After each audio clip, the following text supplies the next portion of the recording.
Graça e paz, guerreiros, episódio 14 da série Descortinando o Adventismo, volume 1. Para você que está caindo de paraquedas aqui hoje, não sabe o que está acontecendo, essa é uma série em formato de vídeo para o YouTube, onde nós estamos basicamente resumindo o livro chamado Descortinando o Adventismo, volume 1, da minha autoria. Para vocês que querem saber mais a respeito, entrem lá no site descortinandoadventismo.com, lá você vai saber como adquirir o livro físico. Se você tiver interesse em comprar o livro em PDF, você pode comprar através da Amazon. Tanto nos Estados Unidos quanto no Brasil, você pode fazer isso, comprar ele tanto físico como a versão e-book. Fique à vontade, nós estamos trazendo aí ao Brasil informações inéditas a respeito da Igreja Adventista do Sétimo Dia. Eu fui membro oficial dessa igreja por quase 10 anos, mas passei mais ou menos 25 anos frequentando essa igreja, desde que me conheço por gente. Fui quarta geração de adventista e o Senhor basicamente me arrancou dessa igreja de maneira sobrenatural. Eu cria completamente nas doutrinas dessa igreja, acreditava que ela era a igreja verdadeira de Deus nessa terra. Levei muitas pessoas aos tanques batismais da Igreja Adventista e, para você que quer saber mais a respeito da minha história, assista o vídeo número 1, onde tem o meu testemunho ali, ou adquira o livro. Você vai ficar sabendo como que Deus me arrancou de maneira sobrenatural, ali me mostrou numa madrugada, depois de um jejum longo ali, que todas as doutrinas da igreja estavam erradas. Enfim, superado isso, vamos dar sequência ao nosso episódio de hoje, que a gente vai estar falando, é o 14º episódio, penúltimo episódio. O próximo será o capítulo final dessa série. Você não pode perder o próximo capítulo, que é muito importante, gente, muito importante mesmo. Eu vou levar vocês até a linha de chegada ali. E vou trazer muitas dicas para vocês que conseguiram acordar, que o Espírito Santo despertou para a realidade de que, infelizmente, vocês fazem parte de uma seita. Então, o que fazer a partir daí? Amanhã não, daqui 3 dias, eu vou trazer para vocês, no mesmo horário, 7h59, esse último episódio tão importante aí. Eu não sou dono da verdade, mas eu vou contar o que aconteceu comigo, o que eu fiz, o que deu certo, o que deu errado. E tenho certeza que vai ajudar bastante gente. Tá bom, pessoal? Então, vamos lá. Vamos entrar no assunto de hoje, a parte 2 do tema O Estado dos Mortos, né? Que o Senhor me dê graça para poder explicar esse tema, porque é um tema um tanto quanto complexo. Pouquíssima gente, de fato, entende ele na Bíblia e consegue explicar de uma maneira que seja palatável, né? Porque são vários termos ali teológicos que a gente tem que entender, a gente tem que traduzir do hebraico para o português, do grego para o português, e tentar explicar todo o contexto ali, por que a Bíblia chamava o inferno de um certo nome, a sepultura de outro nome, enfim. A gente vai destrinchar tudo isso aqui hoje, vai ficar bem claro para vocês, gente. Vamos trazer luz aí para esse tema com a graça de Deus, em nome de Jesus. Então, antes de a gente começar, vamos fazer um resumão, tá? Do que a gente viu até agora, para que você já entre mais quente no assunto. Então, basicamente, até aqui, a gente conseguiu comprovar o seguinte, você que vem acompanhando a série na ordem aí. Primeiro, a gente conseguiu ver, né, as origens históricas e os interesses que existiram por trás do estabelecimento da doutrina do sono da alma dentro da IASD, né, dentro da Igreja Adventista. Sono da alma ou mortalidade da alma, mesma coisa. A gente viu que o ser humano é um ser tricotômico, dividido em corpo, alma e espírito. Tá? Bem importante você entender isso. A gente viu que o espírito do homem é muito mais do que um simples fôlego de vida. Nós vimos também quais são as graves consequências de não termos consciência do nosso espírito. Uma pausa aqui, rapidinho. Eu não falei sobre a questão da oração em línguas nessa série, porque é uma questão... Não porque é controverso, porque controvérsia por controvérsia, eu estou trazendo aqui um monte de coisa, mas porque teria que ser um vídeo só para isso e não deu tempo de a gente incluir ali na questão do vídeo ali do a respeito do espírito. Então, claro, muita coisa a gente não conseguiu trazer em versão do vídeo, isso aqui é apenas um resumo. Então, eu aconselho a você que leia mais a respeito. No livro eu destrincho isso. Mas é bem provável que no futuro aí próximo eu traga um vídeo falando aqui nesse canal, falando a respeito disso para os adventistas, porque tem que ser dito por uma pessoa, creio eu, que já foi adventista para poder explicar melhor esse assunto, que é um assunto bem controverso, mas muito importante, tá?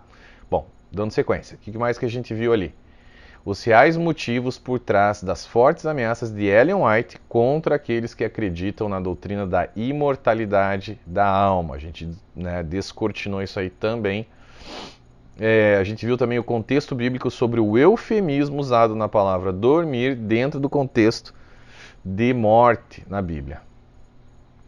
E a gente viu finalmente a confusão espiritual e as heresias geradas a partir da aceitação da doutrina do sono da alma ou mortalidade da alma. Bom, então nesse vídeo a gente vai falar agora um pouco mais a respeito desse estado intermediário entre morte e ressurreição. Para onde vai o nosso espírito? Vamos deixar isso bem claro aqui, o que a Bíblia diz a respeito disso, os diferentes termos usados aí pela Bíblia, tanto no Antigo quanto no Novo Testamento, para identificar esses locais onde os nossos espíritos vão ser direcionados de acordo com as escolhas que a gente fez nessa vida. Tá bom, gente? Então vamos lá. Sheol, alma e sepultura. Então vamos diferenciar essas coisas aqui. Bom, a palavra Sheol, tá? Em hebraico, é usada no Antigo Testamento para identificar o destino daqueles que morreram naquele período ali testamentário. Ou seja, no Antigo Testamento, você sabe, o Antigo Testamento ele foi escrito em hebraico e um pouquinho ali em aramaico, mas a maior, grande, 98%, 99% em hebraico. Então a palavra Sheol é uma palavra que foi usada ali pelos escritores do Antigo Testamento para identificar esse local, onde os espíritos das pessoas, não os corpos, tá? Os espíritos das pessoas iriam parar depois da morte. O corpo era sempre referido que ia para a sepultura e o espírito era sempre dito que iria para o Sheol. Existe um consenso geral entre teólogos judeus e não judeus, tirando os adventistas, e alguns adventistas também concordam, mas tem ali a ala que não concorda com isso, estão isolados, basicamente, e que eles concordam que era o local de habitação desses espíritos e das almas, das pessoas que haviam morrido.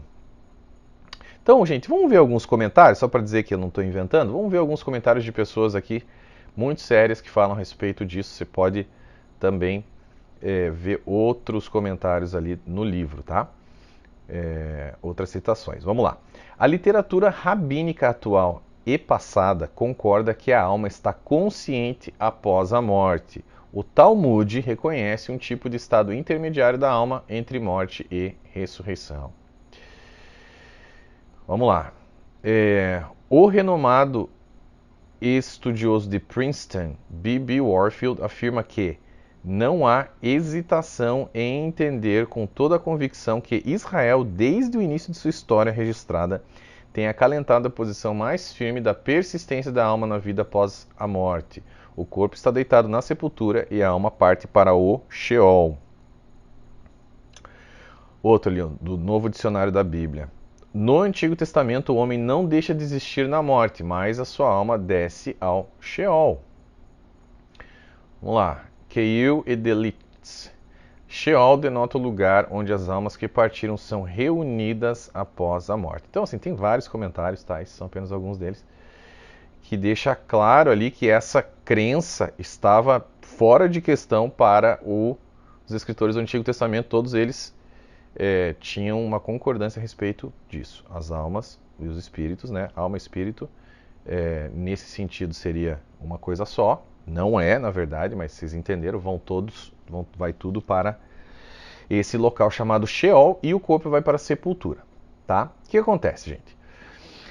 Além disso, a gente tem que explicar para vocês e trazer aqui as falhas, mais uma vez, que a versão King James trouxe na tradução desse assunto. Então, assim, eu gosto da King James, sim, para muita coisa ela é boa, mas para o livro de Daniel, horrível, tá? E para a interpretação aí dessa questão toda de morte, para onde vão os espíritos, etc., é também péssimo, tá? Então isso aqui fez um estrago muito grande na Igreja Adventista. Por quê? Porque a Igreja Adventista basicamente utiliza somente a King James Version, basicamente, para elaborar e embasar suas doutrinas, tá? E o que a King James fez? Por exemplo, ela traduziu a palavra Sheol como sepultura 31 vezes no Antigo Testamento e outras 31 vezes com a palavra inferno. Ou seja, a mesma palavra Sheol, ela traduziu para inferno, em algumas situações, e em outras situações traduziu para sepultura. Isso aí criou um grande problema, confundiu muita gente, tá, a respeito desse assunto aí, e né, travou vários teólogos adventistas aí, porque eles não entenderam o que estava sendo dito ali. Tá? Então, assim, algumas traduções, a maior parte das traduções mais modernas, elas não cometem esse mesmo erro da King James nessas situações, né? Por exemplo, a NASB faz uma total diferença entre os termos Sheol e sepultura. Então, toda vez que a palavra Sheol é encontrada no Antigo Testamento, eles mantiveram, mesmo no português, como Sheol, tá? E a palavra sepultura, ela só é traduzida dessa maneira, sepultura, tá? Quando o escritor do Antigo Testamento utilizou a palavra kever, tá? A palavra kever, de fato, significa sepultura. Então agora as coisas começam a ficar mais claras, tá? Então vamos pegar uns exemplos para vocês verem aqui. Olha lá. Da NASB. Pois tu não deixarás minha alma no Sheol. Traduzido, né, Sheol para Sheol. Não traduziram, deixaram, melhor dizendo, na mesma palavra, o que é muito melhor. Nem permitirás que teu santo apodreça na sepultura, kever. Okay? Olha lá, Gênesis 35, 20. Sobre a sepultura kever de Raquel, Jacó levantou um monumento de pedra que está lá até hoje. Ok. Faz todo sentido. Ali, o Sheol se empolga com a sua chegada. Líderes e reis mortos há muito tempo se levantam para vê-lo. Isaías 14:9. Lá embaixo, no Sheol, líderes poderosos receberão o Egito e seus aliados com a zombaria, dizendo: eles desceram, estão entre os rejeitados, entre as multidões mortas, a espada. Tá? Então vamos fazer algumas considerações aqui, diferenciações importantes a respeito desses dois termos. Anotem aí, tá bom? Vamos lá, tá aí na tua tela. Sheol é identificado como um local espiritual debaixo ou dentro da terra, numa espécie de outra dimensão para onde os espíritos, almas dos mortos, eram levados. Isso é claro, quando você pega uma tradução boa, você vai entender dessa forma. Ou se você, né, for querer, enfim, manja de hebraico, você mesmo vai conseguir entender assim, lendo o Antigo Testamento em hebraico. As sepulturas kever eram locais acima da terra, onde corpos eram enterrados, nunca nas profundezas ou submundos espirituais da terra. Essas sepulturas não eram iguais às covas debaixo da terra que temos hoje. A gente vai explicar isso daqui a pouco. As almas, olha lá, outra questão. As almas, enquanto estão no Sheol, são sempre apresentadas com consciência, conversando entre elas ou sofrendo, enquanto os corpos dos mortos que estão na sepultura estão sempre inconscientes, não apresentando qualquer tipo de atividade. Então vamos diferenciar corpo de alma, né? Ou espírito ali. A palavra kever, ou sepultura, túmulo, cova, é muitas vezes usada no plural. A palavra Sheol é sempre usada no singular. Uma sepultura, kever, poderia ser comprada ou vendida, mas nunca o mesmo ocorria com o Sheol. Um corpo poderia ser colocado numa sepultura, kever, mas nunca no Sheol. Corpo, sempre na sepultura. Um monumento poderia ser levantado sobre uma sepultura, kever, mas não no Sheol.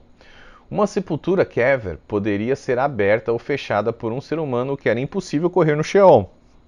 Encostar numa sepultura, kever, fazia com que essa pessoa fosse considerada como contaminada ou impura. O mesmo não acontecia com o Sheol.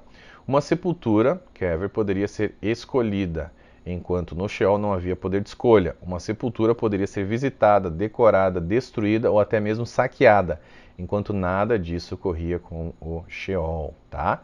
Essas distinções, gente, são sempre muito claras, né? Porque os escritores ali do Antigo Testamento, eles nunca deixaram dúvida a respeito delas. Mas, porém, houve aí traduções equivocadas que, de fato, causaram muita confusão, tá? No caso, por exemplo, da King James. Então, gente, a gente chega à clara conclusão ali que no Antigo Testamento os corpos dos mortos eram sempre colocados nas sepulturas e os espíritos e almas eram sempre dirigidos ao Sheol. Agora vamos entrar numa outra situação que vai ficar ainda mais claro tudo isso. Havia 2 lugares diferentes no Sheol, tá? Muito importante, gente. Então, ali, nos termos do Antigo Testamento, quando alguém morria, ele se despedia dos que estavam vivos, porém ele se reunia, né, com os seus antepassados, com as pessoas que já tinham morrido, se, né, ele fosse para o mesmo local que aquela pessoa havia ido, né? Ou seja, os que iam para o inferno se encontravam com quem estava no inferno e os que iam para... A gente não vai usar o termo inferno ainda, mas vocês entenderam. Ou paraíso ou inferno. A gente vai entrar nessa questão daqui a pouco. Mas o fato havia 2 locais diferentes dentro do Sheol, tá? Um era mais alto e outro mais baixo. Olha só. Isso, né, claramente dividia ali os ímpios dos justos. Então, o Talmud, ele descreve os ímpios em constante tormento nesse local mais baixo, enquanto os justos ocupavam o local mais alto, onde viviam em total harmonia e felicidade. Vamos ver algumas citações da Bíblia que falam a respeito desse local mais baixo? Olha lá. Pois um fogo foi aceso pela minha ira, fogo que queimará até as partes mais baixas do Sheol. Olha lá, nas profundezas do Sheol estão todos agitados para recebê-lo quando chegar. Por sua causa ele desperta os espíritos dos mortos, todos os governantes da terra. Ele os faz levantar-se dos seus tronos, todos os reis dos povos. Todos responderão e lhe dirão, você também perdeu as forças como nós e tornou-se como um de nós. As cordas da morte me envolveram, as angústias do Sheol vieram sobre mim. Aflição e tristeza me dominaram. Então, quando os espíritos, né, quando eles iam ali para o Sheol, eles não podiam realizar mais nenhum tipo de atividade, né, que era feita anteriormente na Terra. Então, eles não podiam se casar, não podiam realizar nenhum tipo de negócio, fazer qualquer tipo de planejamento, comer, beber, nada disso, tá? Como na história ali do rico e do Lázaro contada por Jesus, que é uma mistura de parábola com fatos reais, e a gente vai falar daqui a pouco sobre isso, calma, tá? Como essa história diz, havia um grande abismo entre o Sheol e o mundo dos vivos, então não havia comunicação entre os vivos e os mortos. Então, esses espíritos, eles não podiam realizar nada no mundo físico mais, ou debaixo do sol, como menciona Eclesiastes 9:5. A gente já vai entrar nesse verso aí também, calma lá. Então, assim, mesmo com toda essa diferenciação que os autores ali do Antigo Testamento fizeram, é uma diferenciação até bem clara, tá? Esse pessoal, eles não tinham uma revelação tão boa do que de fato acontecia no pós-morte. Você sabe, a luz bíblica ela é progressiva. Então, no Novo Testamento, depois da morte, né, vida, morte e ressurreição de Cristo, principalmente com escritores como Paulo, ali a gente teve muito mais luzes a respeito desse tema, né, que, enfim, esclareceu muitas coisas para nós que a gente vai ver agora, olha só. Então, assim, olha o que diz Hebreus ali, porque assim, gente, no Antigo Testamento, essas pessoas, esses autores ali que falavam sobre o Sheol, você conseguia notar que eles tinham muito medo de ir para o Sheol, porque eles não sabiam exatamente como era, eles não sabiam o que ia acontecer, eles tinham uma noção ali, muito rasa, de que havia 2 locais, mas eles não sabiam como era. Então, assim, já o Novo Testamento quebrou esse tabu a respeito da morte, né? E a gente vê, na verdade, por exemplo, Paulo, ele não só não tinha medo da morte, como muitas vezes ele ansiava morrer logo para se encontrar com Jesus. A gente já vai falar sobre isso. Mas olha o que diz Hebreus 2, 14 e 15. Portanto, visto que os filhos são pessoas de carne e sangue, ele também participou dessa condição humana, para que, por sua morte, derrotasse aquele que tem o poder da morte, isto é, o diabo, e libertasse aqueles que durante toda a vida estiveram escravizados pelo medo da morte. Tá? Então, assim, a morte de Jesus, gente, ele não só trouxe a possibilidade de vida eterna com ele, mas ele também trouxe essa libertação. Essa morte dele trouxe, né, a partir dos escritos ali, dos autores dos evangelhos e também das cartas, das epístolas, trouxe também uma libertação sobre a ignorância a respeito desse assunto tão importante. Tá? Mas, né, como a gente sabe, mesmo a gente tendo essa opção de ser liberto e de ter conhecimento e entender o que acontece depois da morte, para que a gente fique mais seguro, mais calmo e tranquilo, sem ansiedade, alguns grupos sectários, né, infelizmente, como por exemplo a Igreja Adventista, liderada por Ellen White, insistiu em colocar os membros dessa igreja debaixo desse jugo da ignorância a respeito desse assunto. Então isso aí é um problema sério. Então assim, vocês têm duas opções, gente. Tá? Opção número 1, né? Ficar com a Bíblia, que diz o quê? Que nós, primeiro, nos fala o que acontece imediatamente após a morte, né? Quando nós iremos, para os salvos, estar imediatamente com Jesus. Primeiro ponto. Segundo ponto, nos traz a garantia de que nós já estamos salvos. Lembre-se, capacete da salvação. Gente, a Igreja Adventista fez um striptease da armadura de Deus. Eu vou falar mais sobre isso no próximo episódio. Mas assim, você tem que saber que você já está salvo. Então, essa é a opção número 1, opção bíblica, né? Saber que está salvo e, quando partir, estar imediatamente com Jesus. Olha o que diz Filipenses 1, 21 a 23, a gente falou sobre isso no último episódio, mas vamos repetir. Porque para mim o viver é Cristo, eu morrer é lucro. Caso continue vivendo no corpo, terei fruto do meu trabalho e já não sei o que escolher. Estou pressionado dos dois lados. Desejo partir e estar com Cristo, gente. O que é muito melhor. Não é ficar num limbo de não existência por milhares de anos. Não, Paulo já queria estar com Cristo imediatamente. Era para ele muito melhor. Então essa é a opção número 1, bíblica. Agora vamos apresentar a opção número 2, adventista. Resposta adventista para o que acontece.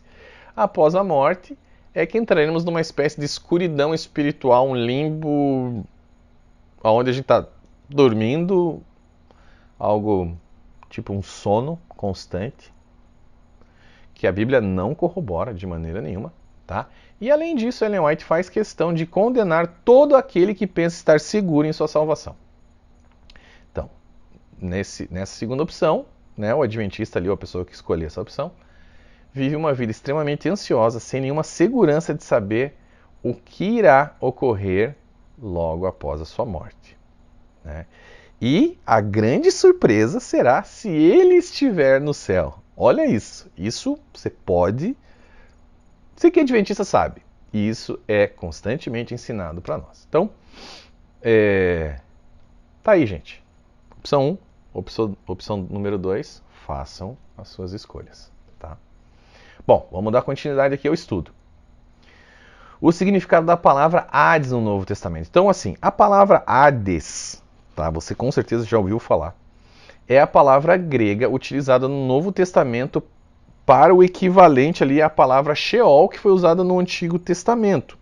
Vocês sabem, o Antigo Testamento, mais ou menos uns 2 séculos antes de Cristo, foi traduzido para o grego koiné, tá? Por 72 eruditos ali. Essa versão aí do Antigo Testamento em grego é chamada de Septuaginta. E essa tradução traz informações muito importantes, né, sobre os significados ali. Morte, inferno, etc. também nos traz luz sobre essas palavras que foram usadas para o Novo Testamento, que daí sim foi escrito em grego. Originalmente o Novo Testamento foi escrito em grego, né? Então assim, por exemplo, a Septuaginta nunca traduziu a palavra Sheol como sepultura, nunca, tá? Nem túmulo, nem cova, ou nenhum equivalente na língua grega, nada, tá? A palavra Hades nunca foi usada para esse termo sepultura. Nunca. Das 71 vezes que a palavra Hades aparece no Antigo Testamento, 64 vezes é para traduzir a palavra Sheol. As outras vezes, poucas vezes que sobrou ali, ela é traduzida, ela traduz ali uma outra palavra, como por exemplo, Rafá, que está ali em Provérbios 2:18, só para vocês terem uma ideia, olha lá. Ela se dirige para a morte, que é a sua casa, e os seus caminhos levam às sombras, Rafá, ou Hades. Então ele tem o mesmo, você pode notar que é o mesmo significado ali do Sheol, né?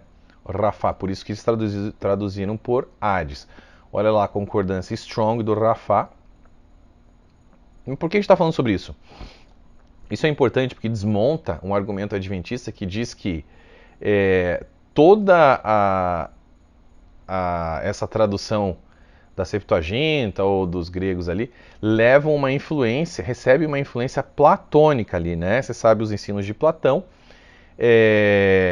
que eles dizem que eles utilizaram isso, utilizaram ali toda aquela ideia da mitologia grega para poder traduzir essas palavras nesses termos e por isso que elas são traduzidas dessa forma. Mentira, não foi assim, tá? Eles pegaram o significado próprio da palavra Sheol dentro do seu contexto bíblico, totalmente coerente com o contexto bíblico, tá? Então assim, tanto a palavra Sheol quanto a palavra Hades, ela não se refere a um local de não existência inconsciente, não, tá? Isso, gente, por favor, tá? Quem alega o contrário, ou faz isso por ignorância, ou, né, é uma posição ali tendenciosa, simplesmente a fim de defender ali erros doutrinários da sua instituição, mas, né, sem se preocupar ali com a honestidade teológica e intelectual devida nesses casos. Então, vamos ver aqui o que alguns teólogos especialistas que dedicaram a vida toda deles praticamente estudando esse tema dizem sobre esse assunto. Olha lá. Olha o que o Greek English Lexicon do Novo Testamento, na palavra 16, define, como que ele define a palavra Hades, né? Como o submundo dos mortos, ou lugar dos mortos.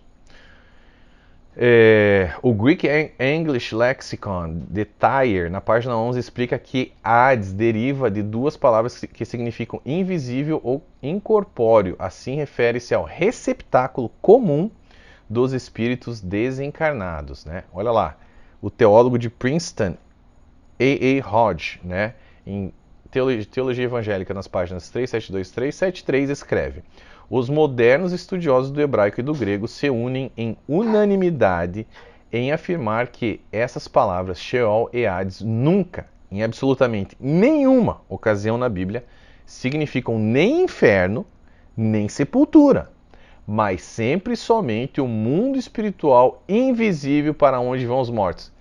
Entenda, não é, o Sheol e Hades, eles não pode significar inferno. Eu já vou explicar isso também daqui a pouco, porque o inferno é um compartimento do Hades. Então o Hades ele engloba tudo, tanto o inferno quanto o paraíso, mas isso era diferente até a ressurreição de Cristo. Hoje funciona de uma maneira, antes funcionava de uma maneira diferente. Eu já vou explicar, calma lá. Então assim, a King James ela traduziu a palavra Sheol de maneira errada e também fez a mesma coisa com a palavra Hades no Novo Testamento. Tá? Então, no Novo Testamento ela aplicou a palavra sepultura para traduzir Hades, algumas vezes morte, e algumas vezes a palavra inferno. Então olha a bagunça que fizeram. Tá? Então assim, mais uma vez, né, a Igreja Adventista se baseia praticamente todas as doutrinas dela na versão King James, porque é a única também que corrobora, né, que abre espaço para corroborar, na verdade. Então, já tem esse problema, já é um problema. Na verdade, assim, A igreja adventista já começou com um grande problema ali, com um grande desapontamento, tá? Depois herdou uma falsa profetisa, que a gente já provou, mas vai provar bem mais pesado isso no volume 2 ali, do Descortinando o Adventismo. E para terminar de arrebentar com tudo, eles utilizam a King James Version com várias traduções equivocadas para basear ali suas doutrinas. Então teve uma má sorte também, né, de cair nessa versão equivocada aí, que é a King James para vários assuntos. Então vamos comprovar que a King James se equivoca? Vamos lá. Olha lá, a palavra grega Hades, ela não quer dizer morte, nem sepultura e nem inferno. Nenhum dos três, tá? A palavra grega para morte no Novo Testamento é Thanatos e não Hades, tá? Vamos ver a grande diferença que isso faz quando você traduz ali, traz o sentido verdadeiro para o verso. Olha lá, um verso bíblico. Quando o vi, caí aos seus pés como morto. Então ele colocou sua mão direita sobre mim e disse: Não tenha medo, eu sou o primeiro e o último, sou aquele que vive. Estive morto, mas agora estou vivo para todo sempre.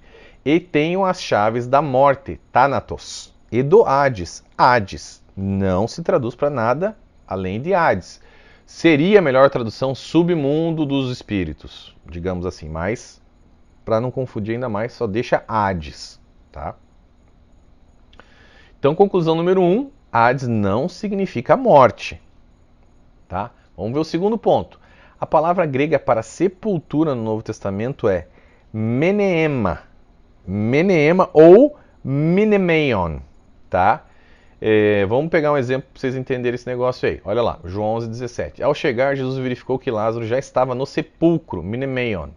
Havia 4 dias. Então, colocar na sua tela aí, concordância strong para mnemeion. O que ele quer dizer, né? Tá ali as duas interpretações ali da palavra mnemeion. Conclusão número 2, Hades não significa sepultura. Não é sepultura também, tá? Então, seu pastor está te ensinando errado. 3. A palavra grega para inferno no Novo Testamento é Gehenna e não Hades, tá? Vejamos mais um exemplo ali que mostra isso na prática, no contexto bíblico.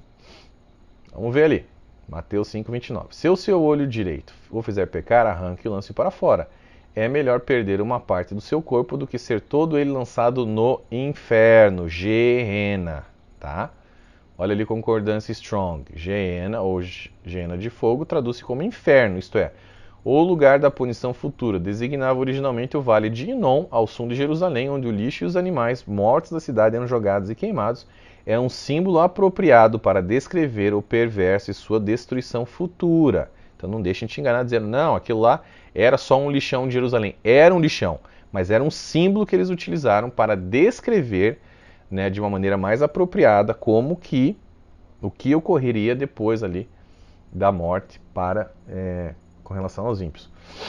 Né? Existe também mais uma palavra usada no Novo Testamento para inferno, mas é utilizada apenas uma vez, que é a palavra tártaro. Tá? Vamos ver ali, foi utilizada por Pedro. Olha o que ele diz. Pois Deus não poupou os anjos que pecaram, mas os lançou no inferno, tártaro, prendendo em abismos tenebrosos, a fim de serem reservados para o juízo. 2 Pedro 2:4. O tártaro, gente, era a parte mais profunda do inferno. Olha o que diz ali a concordância strong, tá?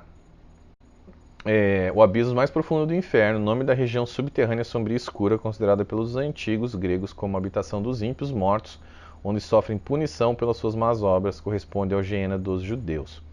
Lançar ao tártaro, manter cativo no tártaro, tá? Conclusão número 3, Hades não significa inferno, tá bom? Então vamos lá, gente. Quarto ponto. A palavra grega para paraíso também não é Hades, tá? No Novo Testamento ela é paradeisos, tá? Então é importante deixar isso claro também. E ela aparece 3 vezes somente no Novo Testamento. Então vamos ver o exemplo aqui que mostra que Hades não é paraíso. Jesus lhe respondeu: eu lhe garanto, hoje você estará comigo no paraíso. Eita, esse verso aqui é uma pedra no sapato adventista. Paraíso ali, paradeisos, né? Olha ali a concordância Strong. Paradeisos. Entre os persas, um grande cercado ou reserva, região de caça, parque sombreado e bem irrigado, no qual os animais silvestres eram mantidos para a caça, era fechado por muros e guarnecido com torres para os caçadores, né? Entre os persas, tá? Jardim, parque de recreação, bosque, parque. A outra tradução, a outra interpretação. Parte do Hades, olha, é isso aqui, tá? Que interessa para nós. Parte do Hades que os judeus pensavam ser a habitação das almas dos piedosos até a ressurreição. Alguns entendiam ser este o paraíso celeste. Olha lá. As regiões superiores do céu, de acordo com os pais da igreja primitiva, o paraíso no qual nossos primeiros pais habitaram antes da queda ainda existe. Não sobre a terra ou nos céus, mas acima e além do mundo.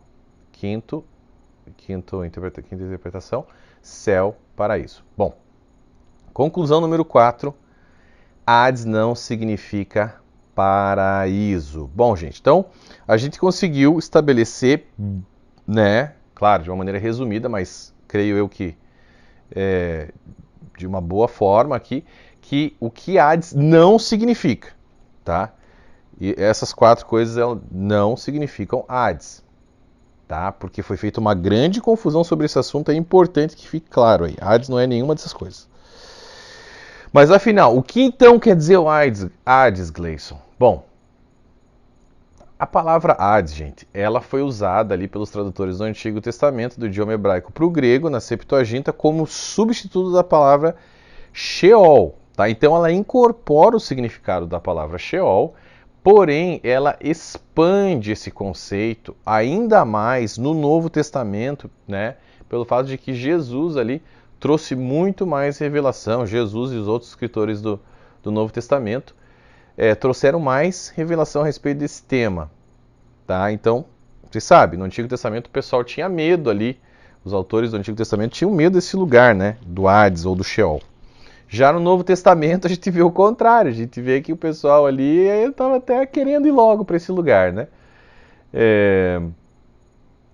Então, assim, a gente vê, né, mais uma vez, que o Hades ali no Antigo Testamento havia um local mais baixo, um local mais ímpio, o local mais baixo onde os ímpios eram castigados, o local mais alto onde havia plena felicidade e harmonia. E esse local mais baixo do Novo Testamento é chamado de Geena. Já o local mais alto no Novo Testamento, ele é chamado de paraíso ou seio de Abraão. Então vamos lá, vamos resumir esse negócio melhor aqui. Antigo Testamento, Sheol, lugar, submundo dos mortos, onde iam os espíritos dos mortos. O inferno era o local mais baixo do Sheol. E o paraíso era o local mais alto do Sheol. Não era chamado de inferno nem de paraíso, sim de local mais baixo e local mais alto. Já no Novo Testamento existe sim a definição. Dentro do Hades existe o inferno e existe o que é chamado de Geena e existe o paraíso que é chamado de paradeisos ou seio de Abraão. Entre eles havia um abismo, não havia comunicação entre esses dois, tá? E também ninguém se falava e nenhum não podia ir de um lado para o outro. Essa estrutura, gente, ela só permaneceu assim até a ressurreição de Jesus, tá? Depois disso, muitas mudanças ali ocorreram, mas a gente já vai falar sobre isso. Bom, então agora já foi criada a base para a gente entrar, né, aqui num texto bem polêmico, complicadinho ali, que é a história ou parábola, né, do rico e do Lázaro que Jesus trouxe ali no Novo Testamento. Então, vamos ler ele, gente, para a gente poder entender melhor esse negócio aqui. O que é que está acontecendo, o que eles estão falando, a história, a parábola, o que é. Vamos lá, vamos entrar no contexto. A gente tem que entrar no contexto para entender tudo. Havia um homem rico que se vestia de púrpura e de linho fino. Pega lá a tua Bíblia. E vivia no luxo, está em Lucas, isso, 16, 19 a 31. Vivia no luxo todos os dias. Diante do seu portão fora deixado um mendigo chamado Lázaro, coberto de chagas. Este ansiava comer o que caía da mesa do rico. Em vez disso, os cães vinham lamber as suas feridas. Chegou o dia em que o mendigo morreu e os anjos o levaram para junto de Abraão. O rico também morreu e foi sepultado. No Hades, onde estava sendo atormentado, ele olhou para cima e viu Abraão de longe com Lázaro ao seu lado. Lembre-se, o Hades incorpora tanto o inferno como o paraíso. Então, ele não deixa, o Geena não deixa de estar dentro do Hades, tá? Então, no Hades, onde estava sendo atormentado, ele olhou para cima e viu Abraão de longe com Lázaro ao seu lado. Então chamou: Pai Abraão, tem misericórdia de mim e manda que Lázaro molhe a ponta do dedo na água e refresque a minha língua, porque estou sofrendo muito nesse fogo. Mas Abraão respondeu: Filho, lembre-se de que durante a sua vida você recebeu coisas boas, enquanto que Lázaro recebeu coisas más. Agora, porém, ele está sendo consolado aqui e você está em sofrimento. E além disso, entre vocês e nós há um grande abismo, de forma que os que desejam passar do nosso lado para o seu ou do seu lado para o nosso não conseguem. Ele respondeu: Então eu lhe suplico, pai, manda Lázaro ir à casa de meu pai, pois tenho 5 irmãos, deixa que ele os avise, a fim de que eles não venham também para esse lugar de tormento. Abraão respondeu: Eles têm Moisés e os profetas, que os ouçam. Não, pai Abraão, disse ele, mas se alguém dentre os mortos fosse até eles, eles se arrependeriam. Abraão respondeu: Se não houver Moisés e os profetas, tampouco se deixarão convencer, ainda que ressuscite alguém dentre os mortos. Note que ele fala ressuscite, tá? Então Lázaro não iria em espírito lá, um fantasma, não. Ele teria que ressuscitar e falar para esse pessoal aí. Bom, então hoje tem algumas questões aqui. Os adventistas insistem em dizer que isso é uma parábola, enquanto, né, os opositores ali deles dizem que é uma história real. Eu creio que a razão, né, a verdade, isso aí está entre uma coisa e outra. Existem elementos parabólicos, sim, de parábola nessa história. Ao mesmo tempo, existe também um fundo, todo o fundo, né, todo o forro aí da história, ela é real, ela é baseada em assuntos, em fatos, digamos assim, do mundo espiritual, tá? É a maneira com que eu enxergo isso daqui. Ok? Por quê? Porque, veja bem, Jesus ele se utiliza de uma prática, gente, muito comum desse período ali, entre os rabinos, que era o de contar histórias com nomes de pessoas conhecidas, no caso Abraão. Tá? Para ilustrar ali, enfim, princípios e verdades espirituais, né? Então, eu creio que uma das verdades que Cristo quer ensinar aqui é que depois da morte existe uma dimensão espiritual onde o ímpio sofre um castigo e enquanto, né, ao mesmo tempo o justo encontra conforto, né? Porém, a gente nota também que existe, né, alguns elementos ali que não fazem sentido de serem verdadeiros, né? Por exemplo, a questão ali do rico estar sentindo sede e pedir que Abraão molhe o dedo na água e traga água para ele. Não. Isso aí, obviamente, não tem como, até porque não existia, né? A gente sabe que não existia comunicação entre eles, então não poderia estar havendo isso, tá?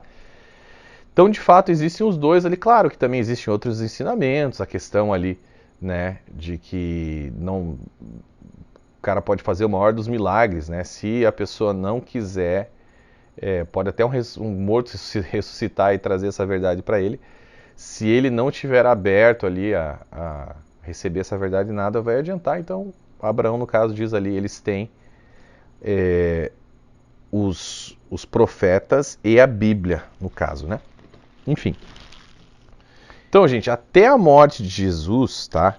A gente vê, então, que todos os ensinos bíblicos ali, eles apontam, né, para a mesma coisa. Eles concordam que os justos, eles tinham o destino ali do paraíso, dentro do Sheol, né? No caso do Antigo Testamento, não era chamado de paraíso ainda, era o local mais alto, e inferno, o local mais baixo. No Novo Testamento, paraíso, Geena, ou inferno e paraíso, ou inferno e seio de Abraão, mesma coisa, tá? Só que agora, gente, nós temos aqui mais uma peça do quebra-cabeças muito importante que também roubaram de você.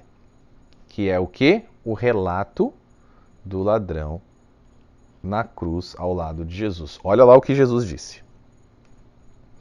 Então ele disse: Jesus, lembra-te de mim quando entrares no teu reino. Jesus lhe respondeu: eu lhe garanto, hoje, você estará comigo no paraíso. Paradisos. Lucas 23, 42 a 43. Gente, não deixe que o teu pastor adventista te convença de que existia uma vírgula na fala de Jesus, gente. Por favor, gente. Ah, o grego não tem vírgula. Tá, e Para pensar um pouquinho. Jesus na cruz. Vamos entender esse negócio aqui. Jesus está na cruz ali. Passou por todo tipo de sofrimento. Foi torturado. Carregou aquela cruz pesada. Foi pregado na cruz. Estava lá. Passando por toda aquela dor, todo aquele sofrimento ali. Passando também, pela primeira vez na vida, na existência de Jesus, ele estava passando por uma separação entre o Pai e ele. Tá? Olha o contexto do negócio aqui. Além disso, todos os pecados da humanidade em cima de Jesus. Mas Jesus fala, né? Resolve falar: meu amigo, eu te digo hoje, que é a interpretação adventista. Hoje eu te digo, hoje eu te falo, estarás um dia comigo no paraíso. Um dia aí, daqui milhares de anos. Mas eu te digo hoje isso, hoje, viu? Hoje. Que tipo de redundância maluca é essa, gente? Não, quando que Jesus estaria falando isso? É claro que era hoje, no caso, o dia que ele estava falando, né? Quando seria isso? Então, assim, um absurdo, não faz nenhum sentido, gente, tá? Não existe na Bíblia nenhum relato de alguém que fale dessa forma. Eu te digo hoje. Que dia que vai ser? Não existe esse termo. Não existe isso. Tá? Não existe nenhum outro tipo de verso bíblico que corrobore esse tipo de fala. Ok? Não faz nenhum sentido. Tá? Então, em primeiro lugar, isso. Em segundo lugar, ele não entraria nessa redundância tão grande. Vírgula no falar. Uma vírgula no falar. Eu te digo hoje. Estarás comigo no paraíso um dia qualquer aí. Tá? Então não faz sentido. Quando você coloca a frase no verdadeiro sentido que Cristo disse, tá? Aí tudo faz sentido.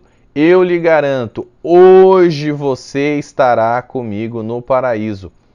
Gente, Cristo enfatiza um momento de urgência ali, imediatismo, que ele traz para o ladrão na cruz. Note bem, o que Jesus está querendo dizer ali? Meu amigo, você está sofrendo agora, tá? Você está morrendo, uma morte física, porém, por isso que por essa tua revelação que você teve, ainda hoje você estará comigo no paraíso. Ou seja, em breve esse teu sofrimento físico vai acabar e você vai entrar numa vitória espiritual. E eu estarei junto com você. É isso que ele está trazendo para o ladrão, na cruz. Né?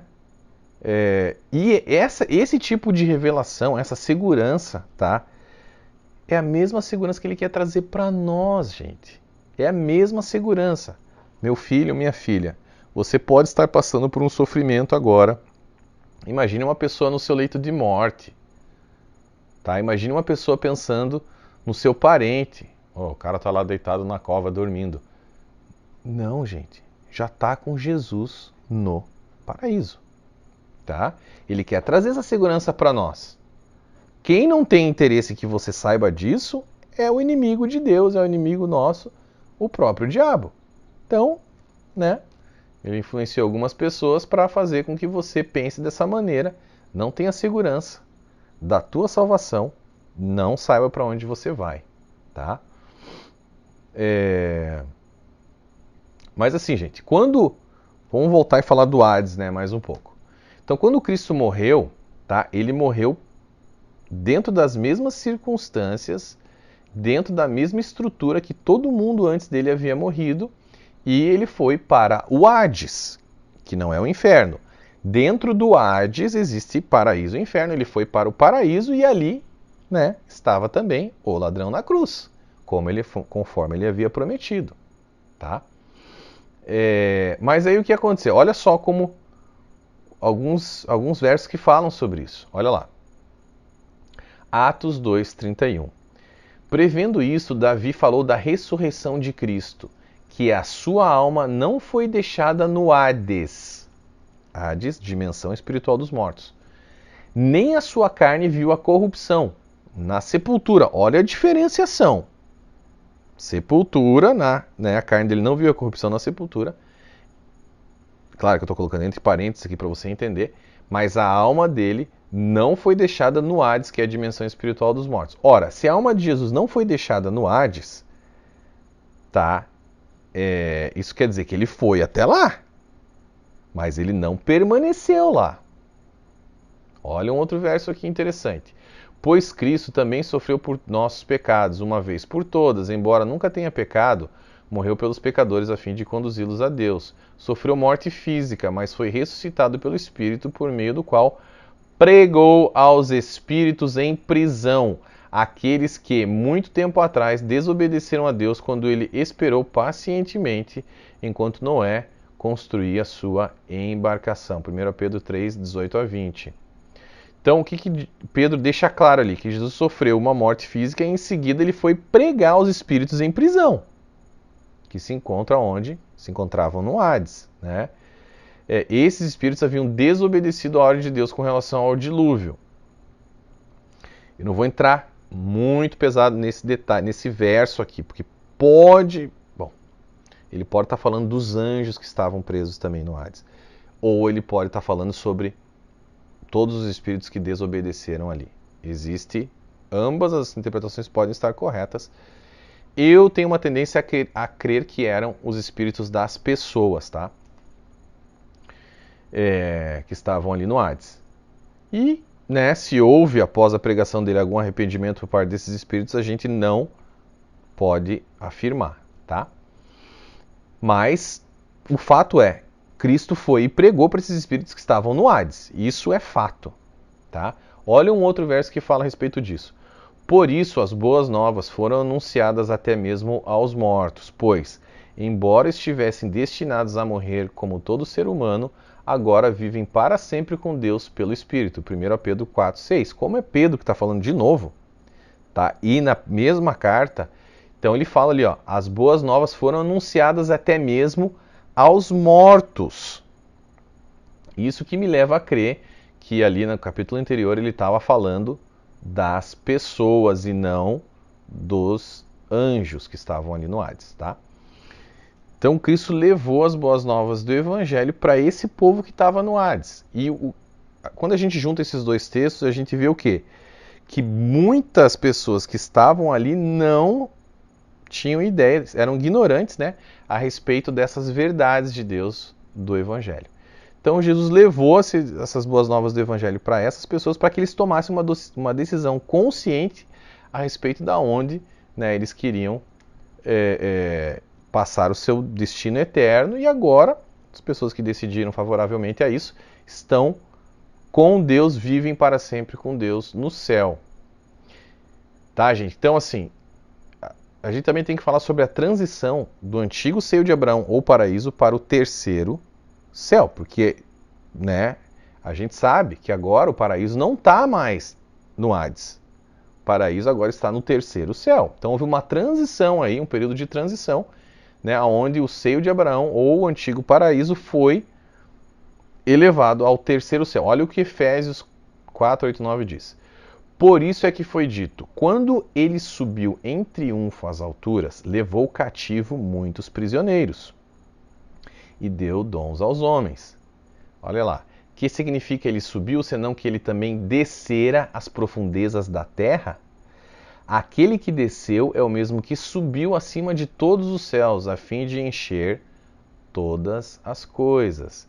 Os adventistas tentam explicar esse texto dizendo que essa questão de descer às profundezas da terra tem uma conotação de que Cristo desceu à sepultura. Só tem um pequeno problema, gente. A sepultura, na época de Jesus, não era debaixo da terra. Ok? A sepultura que Jesus foi colocado era numa montanha, num monte, né? Em cima, era acima do chão e não abaixo.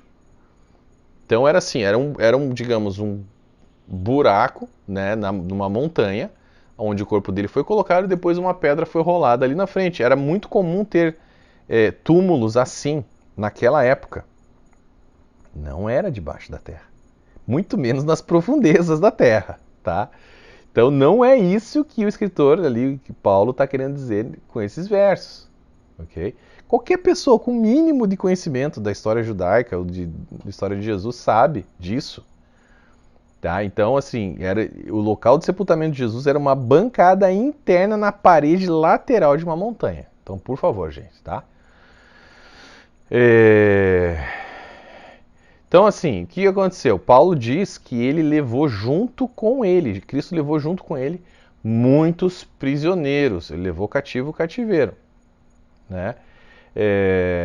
Ou seja, aqueles espíritos, provavelmente os espíritos que estavam em prisão, pode ser, né? Onde, quando Pedro comenta ali, o fato é, ele levou muita gente. Se estava no seio de Abraão, se estava no Geena, não deixa claro. Eu creio que estava o pessoal que estava no seio de Abraão, onde ele pregou ali as verdades do Evangelho, levou. Eu não vou entrar muito nesse fator aí, mas o fato principal é Cristo desceu ao Hades e depois levou, né, o paraíso ao terceiro céu. Essa carta de Efésios deixa isso claro, gente, tá? A Igreja Adventista tenta dizer que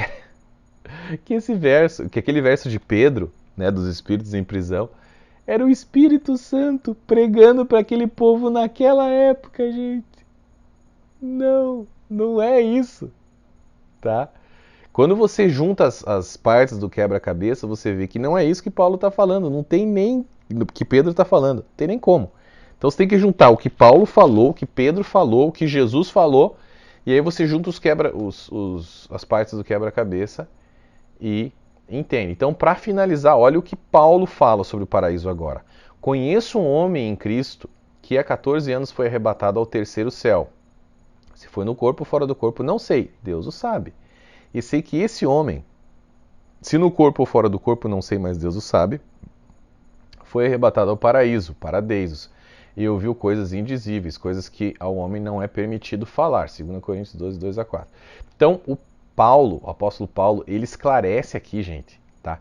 Que o paraíso agora fica no terceiro céu. Então, com essa outra chave que Paulo nos dá, a gente entendeu, né? A gente leu ali que Jesus levou cativo o cativeiro e a gente entende que agora ele usa a mesma palavra, paraseidos, para identificar o local onde ele foi no terceiro céu. Então agora o paraíso está lá.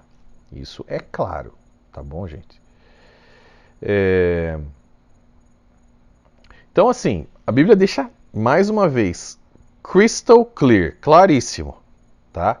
Que quando você morre, você vai diretamente estar com Jesus se você está salvo, né? Se você nasceu de novo, se você, enfim, está salvo em Cristo Jesus. Filipenses 1, 21 a 23. Quando eu ler isso aqui agora para vocês, vai fazer todo sentido. E eu vou trazer alguns outros versos, gente, que vai... É muito forte. Você não tem como segurar, tá? Olha lá. Porque para mim o viver é Cristo e o morrer é lucro. Caso continue vivendo no corpo, terei fruto do meu trabalho. E já não sei o que escolher. Estou pressionado dos dois lados. Desejo partir e estar com Cristo, o que é muito melhor. Desejo partir e estar com Cristo, o que é muito melhor. Para saber mais a respeito desse verso, dá uma olhada no vídeo anterior que a gente falou muito sobre isso. Olha lá. Portanto, temos sempre confiança e sabemos que, enquanto estamos no corpo, estamos longe do Senhor, porque vivemos por fé e não pelo que vemos. Temos, pois, confiança e preferimos estar ausentes do corpo e habitar com o Senhor. Ah, gente, não tem como. É muito claro, gente. Por favor, Olha esse verso aqui agora. Hebreus 12, 22 a 24. Pouca gente se dá conta desse verso aqui. Mas vocês chegaram ao Monte Sião. Olha onde eles chegaram. A Jerusalém Celestial, a cidade do Deus vivo.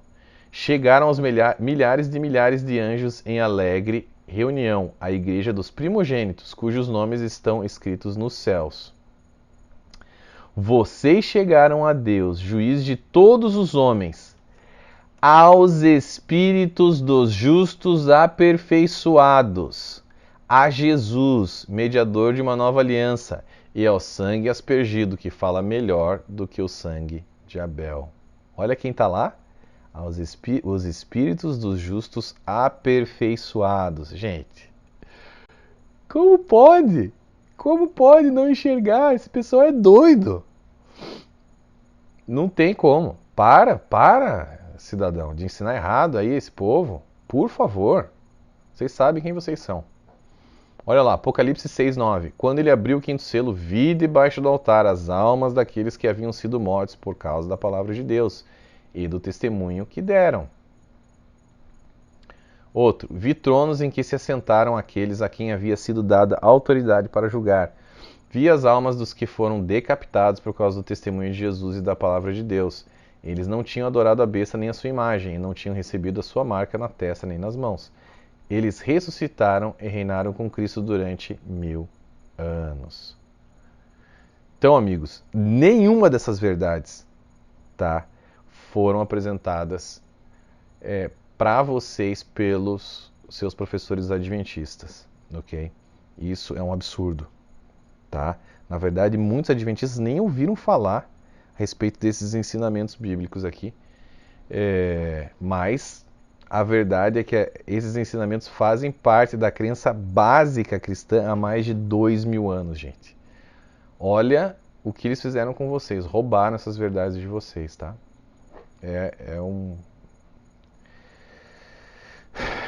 Enfim, chega disso. No Brasil, pelo menos, a gente vai fazer o possível para que todo mundo fique sabendo a respeito disso. Então, esse conhecimento é de suma importância, tá? Para que a gente entenda muito mais a respeito de Deus, a respeito do céu, a respeito do inferno, a respeito do próprio Evangelho de Jesus e da maravilhosa graça de Deus. Então, eu vou jogar na tela, gente, uma tabela para ficar bem clara aí, uma tabela a respeito do estado dos mortos, que vai esclarecer muita coisa para vocês, vai organizar aí os pensamentos, tá? Então, vamos lá. Local espiritual para onde iam os mortos, onde iam os espíritos e almas dos mortos. No Antigo Testamento, Sheol. No Novo Testamento, Hades. O túmulo, a sepultura, no Antigo Testamento era Kever. No Novo Testamento, Minimeion. A morte, no Antigo Testamento era Mavet. No Novo Testamento, Thanatos. O inferno, no Antigo Testamento, era a parte baixa do Sheol. No Novo Testamento é Geena ou Tártaro. Tá? E o paraíso no Antigo Testamento era a parte alta do Sheol, no Novo Testamento, Paraseidos. Tá? Então, gente, agora, para finalizar, eu quero entrar em alguns versos bíblicos que a Igreja Adventista utiliza para convencer você, meu amigo, que você ou que está na igreja já há muito tempo, ou que acabou de entrar, ou você que está pensando em entrar, eles vão usar esses versos aqui. Tá? Então, presta atenção nesses versos e a gente vai colocar eles dentro do contexto bíblico. Ai, Senhor, é um absurdo o que eles fazem com essas pessoas. Olha lá. Eu vou te dar mais um conselho também, amigo.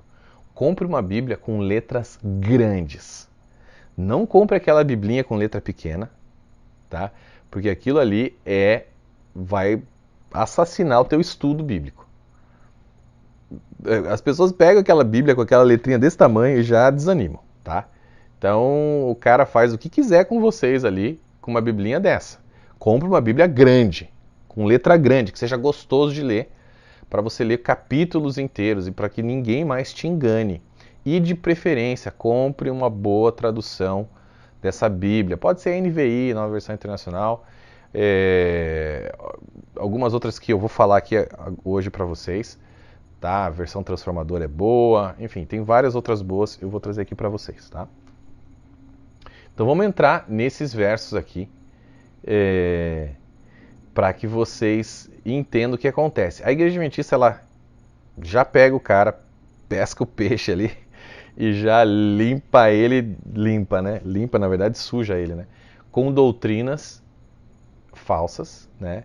E instala essas lentes no sujeito. Então, tudo que ele lê na Bíblia a partir daquilo, mesmo que não tenha coerência bíblica, tudo ele vai filtrar a respeito através dessas lentes que foram colocadas nele. É por isso que uma vez colocado esse paradigma dentro da pessoa, para tirar é bem complicado, mas é isso que a gente está tentando fazer aqui, destrinchar a Bíblia, mostrar para vocês, gente. Não, a verdade, quando ela entra, ela arrebenta tudo, tá? Mas vamos, me acompanha aqui. Pega a tua Bíblia e vamos lá para Eclesiastes 9, capítulo 9, versículo 5. Olha o verso que eles mais usam para enganar você. Pois os vivos sabem que morrerão, mas os mortos nada sabem. Ou, tem uma outra tradução aqui. Pois os vivos sabem que vão morrer, mas os mortos não sabem coisa nenhuma. Para eles não haverá mais recompensa, e já não se tem lembrança deles. Ok. Esse é o verso mais utilizado. Assim, o adventista, ele decora esse verso aqui antes mesmo de João 3,16, tá? Esse verso aqui é tão martelado na cabeça do adventista, bicho, que assim, em um ano ele já sabe de cor esse negócio aqui. Tá? Por quê? Porque a instituição pressiona os pastores para ensinar esse negócio aqui e fazer essa lavagem cerebral. Então eles pegam pesado com esse verso aqui para o cara memorizar mesmo, falando, não deixe que ninguém te engane, memorize esse verso. A gente vai mostrar para você agora como esse verso foi tirado completamente do contexto. Você que é adventista, você sabe. O pastor que te ensinou isso aqui, ele não leu os versos anteriores e nem os versos posteriores. Ele pegou esse verso, isolou do contexto e te enfiou goela abaixo. E você acreditou. Então olha o que o texto diz na verdade. O contexto, tá? Vamos começar em Eclesiastes 9, 2. Olha só. Vai dar tudo certo, me acompanha aqui. Todos partilham um destino comum, o justo e o ímpio, o bom e o mal, o puro e o impuro, o que oferece sacrifícios e o que não oferece. O que acontece com o homem bom, acontece com o pecador. O que acontece com quem faz juramentos, acontece com quem teme fazê-los. Este é o mal que há em tudo o que acontece debaixo do sol. Sublinha isso daí. O destino de todos é o mesmo. O coração dos homens, além do mais, está cheio de maldade e de loucura durante toda a vida. E por fim, eles se juntarão aos mortos. Tá? O que acontece, gente? Primeiro lugar, tá? O livro ali de Salmos, Eclesiastes, Provérbios e Cânticos dos Cânticos são livros chamados livros poéticos, ou também chamados livros de sabedoria, tá? Eles possuem informações importantíssimas, eu amo esses livros, ok? Mas você não pode, tá? Eu não aconselho você criar doutrina em cima desses livros, muito menos em versos isolados deles, tá? O que acontece? O livro de Eclesiastes, por exemplo, ele foi... Qualquer pessoa que manja um pouquinho de Bíblia sabe que esse foi um livro escrito por Salomão numa fase que ele não estava muito bem, tá? Primeiro que ele estava afastado de Deus aí.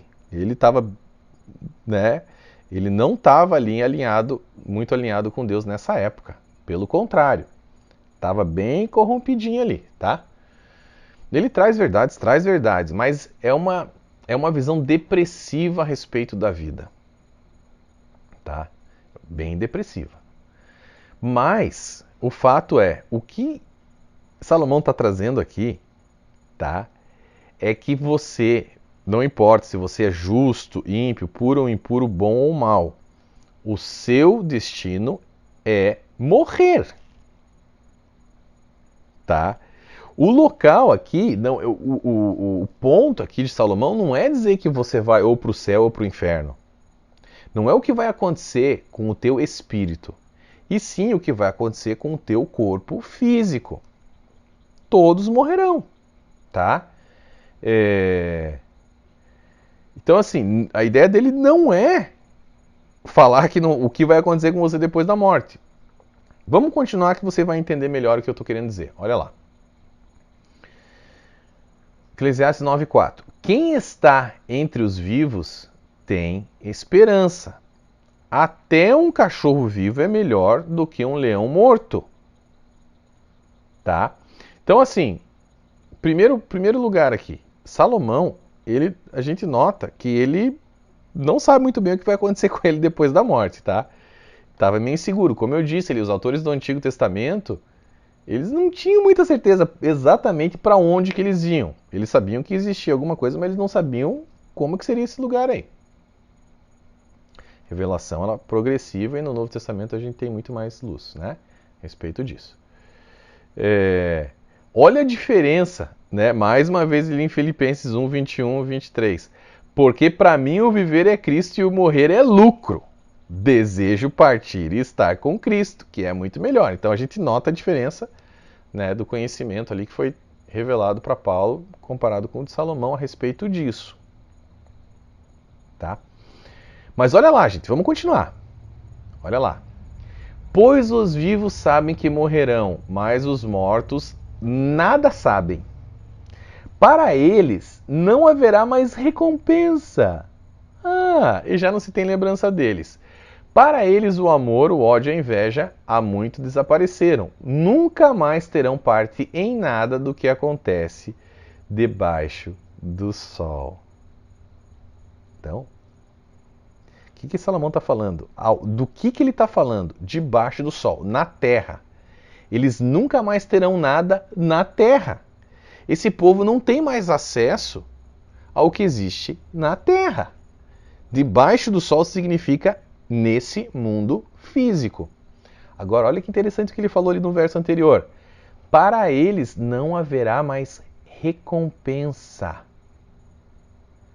Ué, será que o cristão salvo não vai ter mais recompensa depois que ele morrer? Nunca mais ele vai ter recompensa? Nem mesmo os adventistas acreditam nisso, tá? Então, o que Salomão está propondo aqui é que aquele que morrer, gente, não terá mais recompensa nesta terra, tá? Pois o seu corpo físico morreu, portanto ele não consegue mais interagir com mais ninguém nessa dimensão física, gente. Então, ficou claro para vocês agora? Vamos ler agora todos os versos para entender. Olha como vai esclarecer tudo para vocês.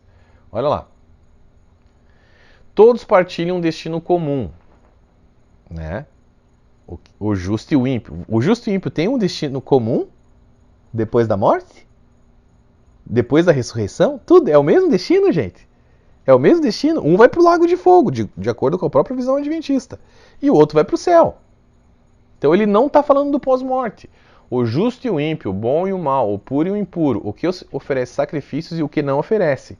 O que acontece com o homem bom, acontece com o pecador. O que acontece com quem faz juramentos, acontece com quem teme fazê-los. Este é o mal que há em tudo o que acontece debaixo do sol. Debaixo do sol. O destino de todos é o mesmo. O coração dos homens, além do mais, está cheio de maldade e de loucura durante toda a vida. E por fim, eles se juntarão aos mortos. Quem está entre os vivos tem esperança de fazer alguma coisa aqui. Até um cachorro vivo é melhor do que um leão morto. Aqui, nessa terra. A perspectiva é desse mundo físico, tá? Porque para mim o viver é Cristo e o morrer é lucro. Caso continue vivendo no corpo, terei fruto do meu trabalho, já não sei o que escolher. Isso, né, a comparação ali com Filipenses, texto de Filipenses. Desejo partir e estar com Cristo, que é muito melhor, né?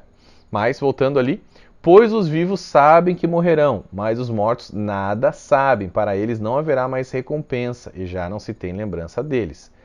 Para eles o amor, o ódio e a inveja há muito desapareceram. Nunca mais terão parte em nada do que acontece debaixo do sol. Pronto, encerrou, está claríssimo. Gente, agora nunca mais ninguém vai te enganar a respeito desse verso. Eu quero avançar só mais um pouquinho nesse verso, só para você ver. Olha o que acontece aqui, tá? Eu quero ler mais 2 versos, 3 versos desse capítulo, dando continuidade. Portanto, vá, coma com prazer a sua comida e beba o seu vinho de coração alegre, pois Deus já se agradou do que você faz. Esteja sempre vestido com roupas de festa e unja sempre a sua cabeça com óleo. Desfrute a vida com a mulher a quem você ama todos os dias dessa vida sem sentido que Deus dá a você debaixo do sol, todos os seus dias sem sentido, pois essa é a sua recompensa na vida pelo seu árduo trabalho debaixo do sol. Eclesiastes 9, 7 a 9. Bom, a Igreja Adventista com certeza não quer que você leia, né, esses versos que eu acabei de ler aqui para você, tá? Por quê? Porque basicamente Salomão está dizendo aqui que você pode encher a cara de vinho, tá, meu amigo? Para se alegrar numa vida sem sentido, tá? Então, mais uma vez, Salomão não estava exatamente alinhado com Deus aqui, da maneira que ele estava ali em Provérbios, em Cânticos, em outros períodos da vida dele. A gente sabe da história de Salomão. Salomão se desviou, tá? Lembra-se lá das 1000 mulheres. Ele sacrificou, fez sacrifícios humanos, tá? Para deuses pagãos. Ok? Então ele passou um tempo ali bem desviado. Creio eu que ele, no final, ele acabou se salvando, mas passou um tempo ali bem complicado, tá? Então, só para vocês terem uma ideia de contexto, tá? Eu quis ler isso daí para vocês terem uma ideia de contexto. Então, assim, a gente não pode tomar esse exemplo daqui que Salomão nos traz nesses versos para o cristão de hoje em dia, senão você vai ficar bêbado todos os dias, tá? Então, assim, é um livro, né, bem depressivo. Só para vocês terem uma ideia, ele usa o termo vida sem sentido 15 vezes nesse livro. Tá? Olha lá. Por isso desprezei a vida, pois o trabalho que se faz debaixo do sol pareceu-me muito pesado. Tudo era sem sentido, era correr atrás do vento. Tá? Nessa vida sem sentido eu já vi de tudo. Um justo que morreu apesar da sua justiça e um ímpio que teve vida longa apesar da sua impiedade. Não seja excessivamente justo nem demasiadamente sábio. Por que destruir-se a si mesmo? Então ele fala até para você não ser justo demais. Então assim, por quê? Porque a morte viria de qualquer jeito. Então, o ponto de vista aqui é a morte física nesse mundo físico e não o porvir, tá bom, gente? Espero que tenha ficado claro aí para vocês. Então, assim, a conclusão é que fica inviável, tá? De a gente usar esse verso aí para querer corroborar o sono da alma, ou mortalidade da alma, a doutrina adventista. Não tem como, tá? Não faz nenhum sentido. Então pode descartar isso, joga a verdade aí pro teu pastor e fala para ele se virar aí, para explicar esse negócio aí, tá? Além disso, gente, nesse mesmo livro eu vou trazer um detalhe aqui interessante, que é o seguinte, um verso que foi usado muito pela própria igreja adventista para querer dizer que o Espírito é um fôlego de vida, é Eclesiastes 12, 5 a 7, tá? Só que agora você já sabe o que quer dizer Espírito, você sabe que não quer dizer fôlego de vida. Então eu vou trazer ele aqui para você só como um complemento, tá? Para você ver que interessante, olha só. Quando você tiver medo de altura e dos perigos das ruas, quando florir a amendoeira, o gafanhoto for um peso e o desejo já não se despertar, então o homem se vai para o seu lar eterno, e os pranteadores já vagueiam pelas ruas. Sim, lembre-se dele antes que se rompa o cordão de prata, ou se quebre a taça de ouro, antes que o cântaro se despedace junto à fonte, a roda se quebre junto ao poço, o pó volte à terra de onde veio, e o espírito volte a Deus que o deu. Agora você já sabe, o espírito não é fôlego de vida. Você, olha lá, o homem se vai para o seu lar eterno.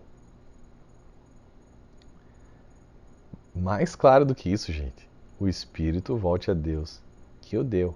O espírito seu, meu amigo, que está salvo, ele vai voltar para Deus que o deu, sim. E esse local é o terceiro céu, nesse caso, tá? Ou paraíso. Então, o Espírito não é apenas um fôlego de vida, e aqui agora a gente utiliza um versículo que era antigamente usado contra você, para te convencer do erro. Agora você pode virar esse jogo e falar, peraí, agora eu entendo esse verso bem melhor e o que ele quer dizer. Então, glória a Deus por isso, tá? Porque agora a gente utiliza esse verso para anular uma falsa doutrina. Vamos partir para um outro verso, rapidinho, e daí a gente vai ler mais um depois desse e vai finalizar. Olha o que diz ali Ezequiel 18:4. Esse é um outro verso usado pela Igreja Adventista para querer te convencer da mortalidade da alma. Olha que absurdo. Eis que todas as almas são minhas, como o é a alma do Pai, assim também a alma do Filho é minha. A alma, nefesh, que pecar, essa morrerá. Olha só, eles utilizam isso para dizer que a alma morre. Olha que absurdo, gente. Olha o que diz a nova versão internacional. Eu estou usando aí a João Ferreira de Almeida, porque ela é a mais parecida com a King James na versão português, né? Então agora eu vou utilizar a NVI, que é uma das versões que eu recomendo para vocês. Que é que vocês querem dizer quando citam esse provérbio sobre Israel? Os pais comem uvas verdes e os dentes dos filhos se embotam? Juro pela minha vida, palavra do soberano Senhor, que vocês não citarão mais esse provérbio em Israel, pois todos me pertencem. Tanto o pai como o filho me pertencem. Aquele que pecar é que morrerá. Olha só, essa palavra aqui, nefesh, tá? Ela era muito usada ali no Antigo Testamento para indicar o todo do ser humano. Tá? Era tipo, como se eu dissesse assim, nós vamos ganhar almas para Jesus. Eu não estou me referindo a essa divisão do ser humano, alma, mas sim do todo do ser humano, a personalidade, a pessoa. Então esse nefesh aqui quer dizer isso, tá? Então essa alma aqui, a que ele se refere, tá? Tem essa interpretação. Só que a NVI ela entendeu, né, que a frase não queria dizer a alma, o compartimento do ser ali, a segunda parte do ser. Não. Então ele tirou isso daí. Olha o que ele colocou. Em vez de a alma que pecar é que morrerá, ela colocou ali, ó, aquele que pecar é que morrerá. Porque faz todo sentido, muito mais sentido em português. Então, vamos entender agora. Olha o absurdo que fizeram com esse verso para você, tá? A questão toda aqui, gente, era que a pessoa que morria em virtude de um pecado, digamos, adultério. O cara que era pego em adultério, ele era apedrejado no Antigo Testamento, tá? E o que ele está querendo dizer é o seguinte, essa pessoa que adulterar, ela morrerá, mas o filho dele não vai morrer pelo pecado do pai. Se o filho não cometeu o mesmo pecado, ele não deve morrer. É isso que está dizendo esse contexto, tá? Então, vamos ler agora inteiro para vocês entenderem? Olha lá.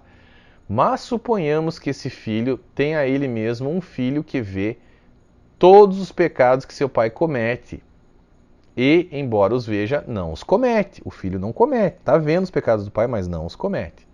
Ele não come nos santuários que há nos montes e nem olha para os ídolos da nação de Israel. Não contamina a mulher do próximo. Ele não oprime a ninguém, nem exige garantia para um empréstimo. Não comete roubos, mas dá comida aos famintos e fornece roupas aos despidos. Ele retém a mão para não pecar e não empresta visando lucro nem cobra juros. Guarda as minhas leis e age segundo os meus decretos. Ele não morrerá por causa da iniquidade do seu pai. Certamente viverá. Mas seu pai morrerá por causa da sua própria iniquidade, pois praticou extorsão, roubou seu compatriota e fez o que era errado no meio do povo. Contudo, vocês perguntam, por que o filho não partilha da culpa de seu pai? Uma vez que o filho fez o que é justo e direito e teve o cuidado de guardar todos os meus decretos, com certeza ele viverá. Aquele que pecar é que morrerá. O filho não levará a culpa do pai, nem o pai levará a culpa do filho. A justiça do justo lhe será acreditada e a impiedade do ímpio lhe será cobrada. É ridículo, tá? Querer dar uma outra interpretação para um texto tão claro. É só ler o texto inteiro. O que ele está dizendo aqui é a morte física, né? Que o filho não merece morrer pelo pecado de um pai. Ele não está falando aqui de uma perseguição espiritual geracional, uma maldição geracional. Não é no âmbito espiritual. Ele está falando de uma morte real física. Então ele deixa claro, tá? Isso não vai acontecer, tá?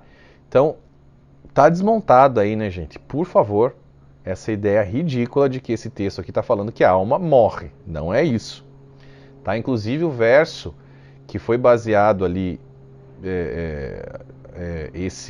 todo esse texto de Ezequiel, tá a lei judaica, né, que não responsabiliza o filho pelo pecado do pai, está em Deuteronômio 24:16. Olha lá. Os pais não serão mortos em lugar dos filhos, nem os filhos em lugar dos pais. Cada um morrerá pelo seu próprio pecado. Muita gente morria por pecados no Antigo Testamento. Então é disso que o texto está falando. Tá bom, gente? Então vamos pegar o terceiro texto e daí finalizar. Salmo 146:4. Sai-lhe o espírito e ele volta para a terra. Naquele mesmo dia perecem os seus pensamentos.